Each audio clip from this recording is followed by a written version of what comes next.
मध्य प्रदेश में चुनावी सरगर्मियां तेज हो गई हैं और यही कारण है कि मध्य प्रदेश के चुनाव को लेकर प्रधानमंत्री नरेंद्र मोदी और गृह मंत्री अमित शाह जो हैं काफ़ी चौकन्ने हो गए हैं और काफ़ी सीरियस मैटर उनको लग रहा है मध्य प्रदेश का इस बार का 2023 का विधानसभा चुनाव, क्योंकि अगले साल होने वाले हैं 2024 में लोकसभा चुनाव और इसके परिणाम जो हैं वो 2024 के लोकसभा चुनाव पर भी पड़ेगा।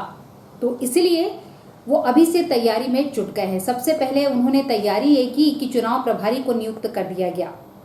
भूपेंद्र यादव और अश्विनी वैष्णव जी को इन्होंने क्या किया कि प्रभारी बना दिया। किसका?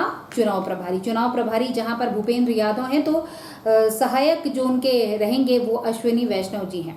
दोनों केंद्रीय मंत्री हैं और ये माना जा रहा है कि मोदी जी और अमित शाह के काफ़ी करीबी हैं। अगर गृह मंत्री अमित शाह की बात करूं, उनका मध्य प्रदेश का जो दौरा है वो कहीं ना कहीं कुछ उलटफेर भी करेगा और कहीं ना कहीं 2023 के लिए एक कठोर निर्णय भी हो सकता है, क्योंकि वो जहां पर शिवराज सिंह चौहान से बातचीत करेंगे वहीं वी.डी. शर्मा से भी मिलेंगे, अन्य कार्यकर्ताओं से मिलेंगे, नेताओं से मिलेंगे और साथ ही साथ अन्य संगठनों से भी मिलेंगे। यानी कि चुनाव की जो बिसात है उसकी शुरुआत कर दी गई है और इस समय नरेंद्र मोदी और अमित शाह काफ़ी चिंतित हैं मध्य प्रदेश के चुनाव को लेकर, क्योंकि इस बार कांग्रेस के हौसले काफ़ी बुलंद हैं, टीम वर्क जारी है और उन्होंने ये मान लिया है कि हारना तो है ही नहीं, जीत इस बार सुनिश्चित है और इसके लिए बीजेपी को बहुत मेहनत करनी पड़ेगी। जहां तक बात मैं करूं कि कर्नाटक का चुनाव परिणाम आने के बाद बीजेपी काफ़ी चिंतित है कि मध्य प्रदेश में आगे क्या होगा और इसीलिए कहा जा रहा है कि गुजरात का जो फॉर्मूला है उसको अपनाया जाएगा। इट मीन्स कि बहुत सारे ऐसे विधायक जो हैं उनके टिकट काटी जाएगी जो कंटिन्यू जीत कर आ रहे हैं लेकिन उनके क्षेत्र में विकास नहीं हो रहा है।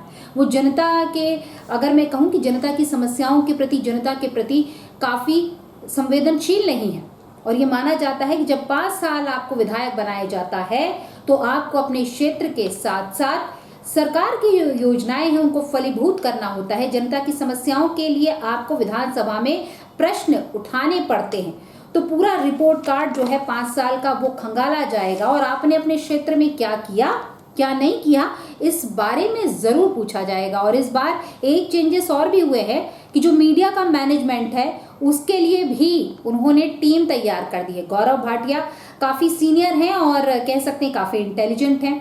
और अगर मैं बात करूं प्रेम शंकर शुक्ला जी की, तो वो भी पार्टी में बहुत अच्छा कह सकते हैं कि दायित्व रखते हैं और साथ ही साथ उनको पूरी राजनीति की नींव से लेकर अगर मैं ऊपर तक की बात करूं तो पूरी जानकारी है। और वहीं पासवान जी, तो तीनों को एक टीम वर्क के रूप में काम करना है मीडिया मैनेजमेंट के तौर पर। जहां पर अगर मैं बात करूं गौरव भाटिया की तो वो भोपाल में तैनात रहेंगे, अगर मैं बात करूं पासवान जी की तो ग्वालियर में रहेंगे और प्रेम शंकर शुक्ला जी को इंदौर का दायित्व समझाया गया है और बताया भी गया है। अब देखना यह है कि जब टिकट का वितरण होगा तो किस प्रकार का जो कहते हैं ना कि रणनीति तैयार की जाएगी।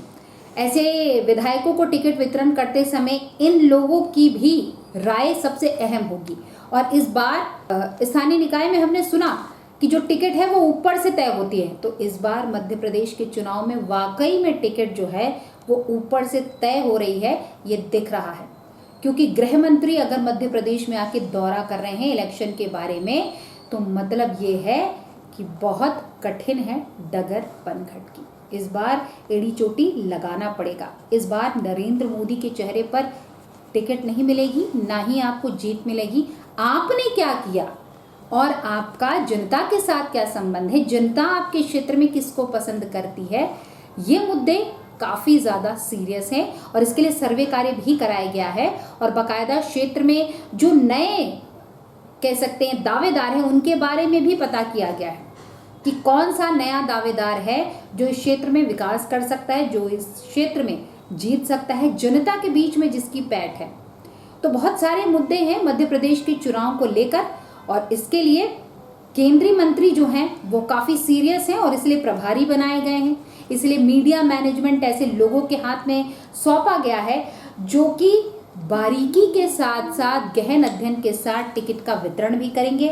मीडिया में प्रचार प्रसार किस प्रकार से हो रहा है इस पर पैनी नज़र रखेंगे और मीडिया में क्या जा रहा है उस पर भी नज़र रखेंगे।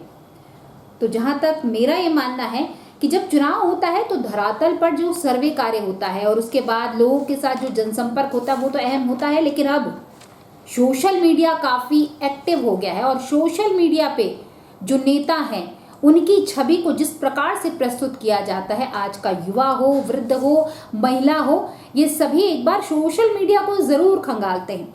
और ख़ासकर अगर मैं बात कर दूं कि जितने भी मध्य प्रदेश ही नहीं बल्कि पूरे बीजेपी के नेताओं कार्यकर्ताओं को ये कहा गया है कि सोशल मीडिया में भी आप एक्टिव रहें, अपने ट्विटर हैंडल बनाएं, अपने ट्विटर पर पोस्ट जारी करें, फेसबुक अपने पेज को बनाएं, साथ ही साथ आप अपनी जो बातें हैं वो जनता के बीच में लाएं और जनता के साथ संपर्क करें। तो सोशल मीडिया जो है अहम पार्ट रखेगा आपके चुनाव के इलेक्शन के टाइम पे 2023 में। और सोशल मीडिया में आपकी छवि कैसी है इसको जनता भी वॉच करेगी और आपका मीडिया मैनेजमेंट भी वॉच करेगा।